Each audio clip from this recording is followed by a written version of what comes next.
Fala pessoal, hoje nós vamos para a nossa quinta aula preparatória para a segunda fase da OBMEP nível 1. Então hoje a gente vai vamos falar um pouco de sequências e padrões, lógicas simples, múltiplos divisores, pares e ímpares, tentativa e erro.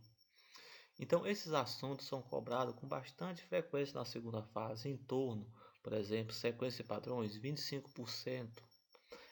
Lógica simples, 20% da frequência dela ser cobrada, múltiplos divisores, 30% de frequência que são cobrados e tentativa e erro, 25% é a frequência que é cobrada. Então são assuntos com uma frequência bastante elevada que são cobrados nessa fase.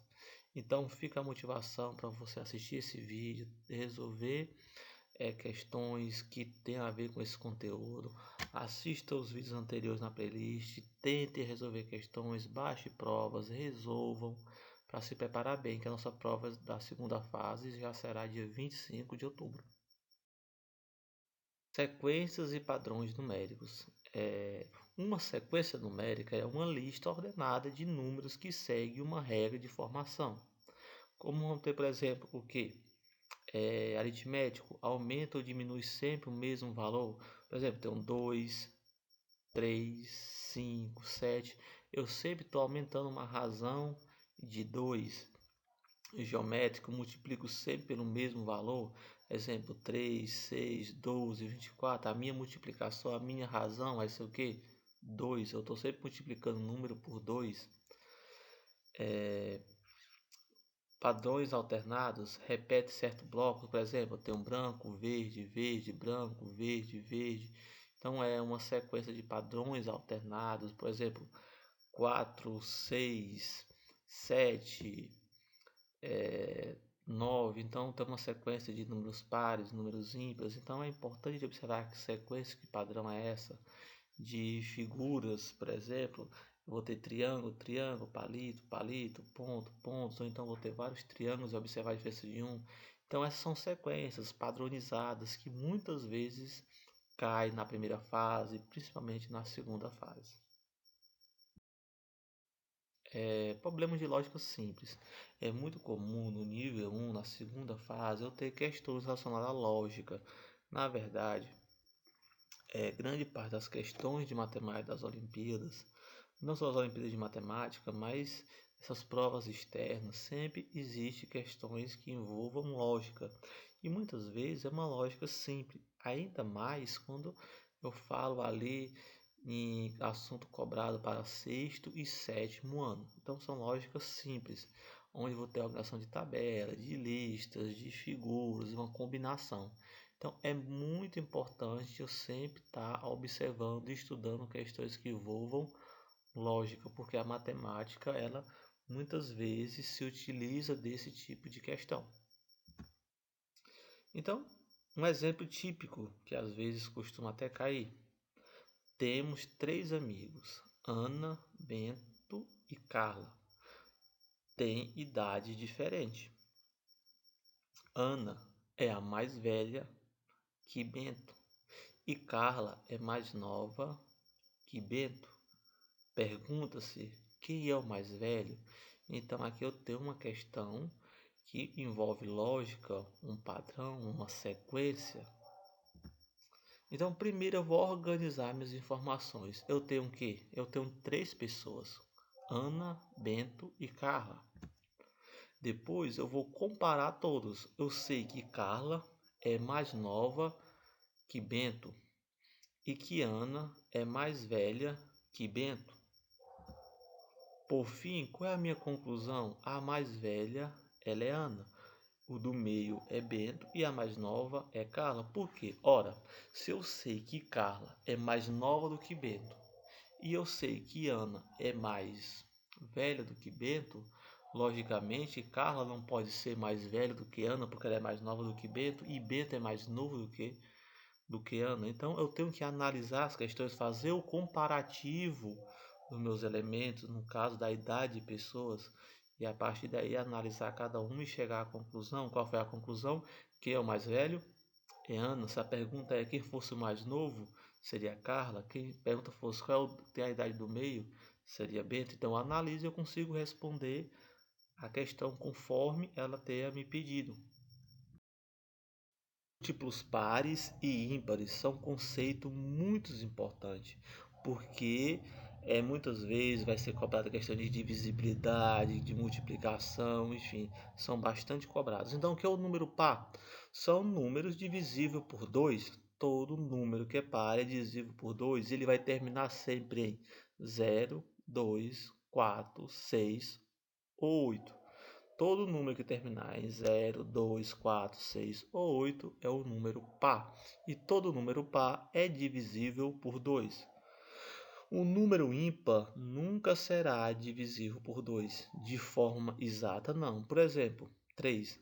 Eu não posso dividir 3 por 2 de forma exata. 5. Eu não posso dividir 5 por 2 de forma exata. 7. Eu não posso dividir 7 por 2 de forma exata. Então, os números ímpares não são divisíveis por 2. Múltiplo é o resultado de uma multiplicação de um número por outro número, levando em consideração o número inteiro. Então, múltiplo de 3, eu tenho 3, 6, 9, 12, 15, 18, 21, 24, 27, 30, assim por diante. São múltiplos de 3.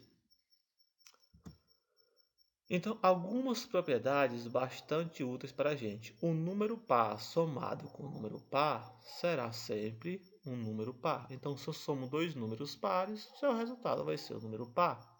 Se eu somar ímpar com ímpar, ou seja, a soma de dois números ímpares, também será um número par. Se eu somo um número par mais ímpar, eu irei ter um número ímpar. Ou então um número ímpar com o número par, eu vou ter um número ímpar. A posição do número não vai interferir no final. Então, número par e número ímpar, soma, o resultado será ímpar. Se eu multiplico dois números pares, eu terei um número par. Se eu multiplico dois números ímpares, eu terei um número ímpar. Se eu multiplico um número par por um número ímpar, eu terei um número par. Então, é uma propriedade bastante interessante que eu tenho que ter consciência, ter aprendido, ter na minha mente essas propriedades, porque elas são bastante úteis na hora de eu resolver uma questão. Eu não precisar ter que parar e fazer todo o processo. Só racei a regra, eu vou apenas aplicar a regra, a propriedade. Raciocínio lógico, tentativa e erro. O que é esse raciocínio lógico, tentativa e erro? É você ficar testando possibilidade de forma organizada. Até o que? Até eu achar o que satisfaz todas aquelas minhas condições impostas nas questões. E quando é que eu vou usar? Quando a questão ela não tiver uma fórmula direta, ou seja, não tem uma fórmula certa, específica, para resolver o problema que ela trouxe. Então vai ser o que? Quando nós vamos ter uma situação com restrições, por exemplo, dois números cuja soma é 30 e a diferença entre esses dois números é 6, não, ou seja, eu tenho que saber que número é que somado com o outro vai dar 30, mas a diferença entre esses dois números é 6, você tem uma restrição. Porque, por exemplo, 15 mais 15 vai ser 30, 10 mais 20 vai ser 30, mas aqui diz que a diferença desses dois números que somados é 30 é de 6. Então tem uma restrição para me saber que número é esse. Então eu vou aplicar essa minha restrição. Eu posso resolver questões que existem uma fórmula específica para resolver aplicando a tentativa do erro? Posso, mas ela vai me dar mais trabalho. Se eu tenho uma forma específica, eu vou só aplicar a minha fórmula e resolver de forma direta. Eu vou resolver de forma mais rápida. Mas também não impede de eu orientar para a tentativa e eu também vou conseguir resolver. Às vezes eu vou demorar bem mais para resolver, a depender da complexidade da questão. Então aqui eu vou ter um exemplo. A soma de dois números é 30, ou seja, o número x com o número y é 30. Mas o que ela diz? Que o maior é o dobro do menor. Ou seja, vamos supor, se o número x ele é o maior, ele vai ser o dobro do menor, que é y. A pergunta é, quais são esses números? Então, vamos aqui fazer pela tentativa e erro. Vamos somar, pegar o número 8. 8 mais 8 é igual a... O dobro de 8 é 16, então sobra 8 mais 16, 24. 24 é menor do que 30. Próximo número que eu posso tentar, o número 9, o dobro de 9 é 18, somo 9 mais 18, 27, também é menor do que 30. Por fim, pego o número 10, o dobro de 10 é 20, 20 mais 10 é 30, então esse é o valor. Mas nesse caso específico, eu teria uma fórmula padrão. Eu poderia dizer que x mais 2 vezes x, porque 2 vezes x seria o dobro de x, é igual a 30.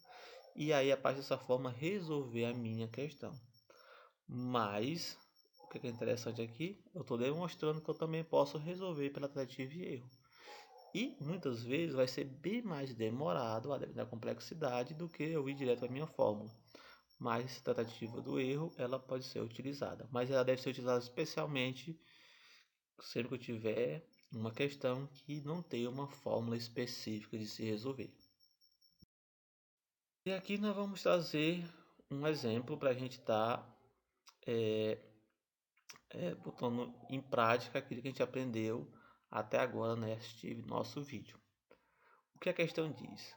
Pedro criou uma sequência de números que ele chama de números mágicos. A regra é a seguinte: o primeiro número é o número 2. Se o número for par, o próximo é obtido somando 3. Se o número for ímpar, o próximo é obtido subtraindo 2. A sequência começa assim: 2 e vou ter a sequência. Então, o que a questão diz? Escreva os 7 primeiros termos da sequência, seguindo a regra de Pedro. Letra B. Qual é o primeiro termo negativo que aparece? Letra C. Termo negativo é par.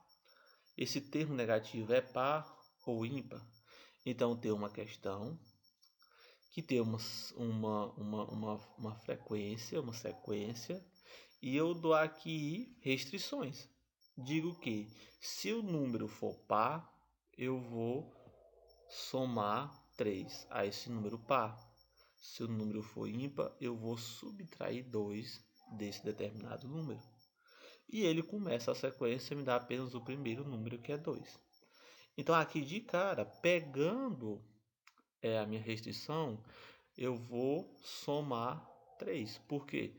Porque o número que se inicia aqui, o número 2, é o número par. Então, eu vou dizer 2 mais 3 é igual a 5. Então, a nossa solução, nós vamos montar logo uma tabela com vários números para a gente poder ir respondendo as alternativas. Dessa forma, quando eu tiver a minha tabela aqui colocada, eu vou olhar para a tabela e identificar o que a questão quer. Mas eu vou respeitar sempre essa restrição, porque é a condição que ela me dá de fazer essa minha sequência de números mágicos que Pedro criou. Então, o primeiro termo dado é 2, então sei que o primeiro termo será 2. O segundo termo eu vou somar 3, por quê? Porque o número é 2. Então, como eu tinha falado, 2 mais 3 igual a 5. Agora, observe o seguinte, o número é ímpar, 5 é o número ímpar, então eu vou subtrair 2. Então, 5 menos 2 é igual a 3. 3 é o meu terceiro termo. Observe que 3 também é um número ímpar. Então, eu vou subtrair 2, que vai ser 1. 1 será o meu quarto termo. Observe que 1 também é um número ímpar. Então, eu vou subtrair 1 menos 2, que é menos 1. Menos 1 é um número ímpar e é o meu quinto termo. Então, menos 1 menos 2 vai ser igual a menos 3, que é o meu sexto termo. Menos 3 é um número ímpar, então vou subtrair menos 2. Então, menos 2 com menos 3, ou menos 3 menos 2, conservo o sinal e somo, porque ambos têm os sinais iguais, menos 5. Observe que apenas o primeiro número, que era 2, foi um número par. Todos os outros foram números ímpares e eu estava sempre subtraindo 2. Então, tem aqui uma tabela com 7 termos. Se eu quiser saber o oitavo termo, menos 5 menos 2 seria menos 7. Então, menos 7 seria o oitavo termo. O meu nono termo, menos 7 menos 2, seria menos 9. Então, eu consigo saber qual será o meu próximo termo, sempre aplicando a regra, a restrição que a questão me colocou. Então, a questão me pede para me escrever os meus 7 primeiros termos, e eu tenho os 7 primeiros termos, que são 2, 5, 3, 1, -1, -3, -5. E ela poderia me pedir o oitavo, o nono, o décimo, o milésimo termo, que eu iria saber aplicando esta minha sequência. Letra B. Qual é o primeiro termo negativo que aparece? Observando aqui, será o quinto termo. O quinto termo é -1. O primeiro número negativo é o quinto termo, que é -1. Esse termo negativo é ímpar ou par? É o número ímpar. É até interessante, eu até falei na hora que eu estava resolvendo aqui, que na tabela, que o único número par foi o primeiro termo, que ele foi até dado pela questão. Depois, todos os outros foram e serão números ímpares. Então, pessoal, esse é o nosso vídeo de hoje, a nossa aula de hoje. Mais uma vez, motivo: assista o vídeo, resolva questões, faça atividade. Reveja os vídeos anteriores na playlist, reveja e refaça as questões, baixe provas anteriores, façam, veja onde você está tendo dificuldade, estude aquele conteúdo e se prepare, porque a prova já é dia 25 de outubro e você pode se preparar bem e ser o medalhista. Então, se esforce, estude e até o próximo vídeo, a nossa próxima aula preparatória.